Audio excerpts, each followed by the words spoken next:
আগামী 15 দিনের মধ্যে বর্তমান সরকারের ছাত্র প্রতিনিধি খ্যাত যারা নিজেরাই দাবি করছে, জনগণ মনে করছে না, জনাব আসিফ মাহমুদ সজীব ভুইয়া এবং মাহফুজ আলমকে পদত্যাগ করতে হবে। তারা যদি আগামী 15 দিনের মধ্যে পদত্যাগ না করে এবং ডক্টর মোহাম্মদ ইউনূসের সরকার এই বিষয়ে যদি কার্যকর কোনো উদ্যোগ না গ্রহণ করে, তাহলে জনগণকে সাথে নিয়ে এবং বিপ্লবের পক্ষের সকল শক্তিকে নিয়ে গণ অধিকার পরিষদ কঠোর কর্মসূচি ঘোষণা করতে বাধ্য হবে। এমনকি আমরা যমুনা ঘেরাওয়েরও কর্মসূচি দেব ইনশাআল্লাহ। কখনো জামাত ইসলামের বিরুদ্ধে বক্তব্য দিচ্ছেন, কখনো বিএনপির বিরুদ্ধে দিচ্ছেন, কখনো গণ অধিকার পরিষদের বিরুদ্ধে বক্তব্য দিচ্ছেন। এই যে মুখপাত্র সাহেব, তার দায়িত্ব কি এই অনৈক্য সৃষ্টি করা? তিনি যদি এত তাত্ত্বিক জ্ঞান ছড়াতে চান, তাহলে পদত্যাগ করে কেন এই জ্ঞানের ভান্ডার খুলে বসেন না?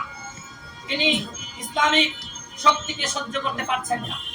আলেম উলামা মাদ্রাসা শিক্ষার্থীদেরকে নিয়ে ইতিমধ্যে কটাক্ষ করেছেন, যে কারণে আমরা দেখেছি হেফাজতে ইসলাম তারা বিবৃতি দিয়েছে। বিশেষ করে সাতটা চত্বর নিয়ে তিনি একটি নতুন বয়ান তৈরি করেছেন। জামাত ইসলামকে নিয়ে তিনি কটাক্ষ করেছিলেন, যে কারণে জামাত ইসলাম বিবৃতি দিয়েছে।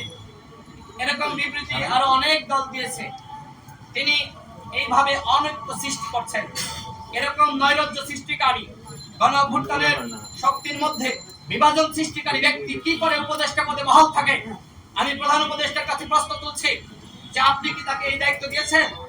তিনি আজকে জাতীয় ঐক্য সংহতি পুরোপুরি ধ্বংস করেছেন। একমাত্র ব্যক্তি হিসেবে যদি কাউকে দায়ী করতে হয়, আমি মনে করি মাহফুজ আলম তিনি একজন বিতর্কিত ব্যক্তি। এরকম বিতর্কিত ব্যক্তি কোনোভাবে তিনি এই সরকারের উপদেষ্টা পদে বহাল থাকতে পারেন না। আমরা তার পদত্যাগ দাবি করছি। একই সাথে বন্ধুগণ, আমরা এই সরকারকে বলেছিলাম আপনারা আওয়ামী লীগকে নিষিদ্ধ করেন, কারণ আওয়ামী লীগ একটি গণহত্যাকারী দল।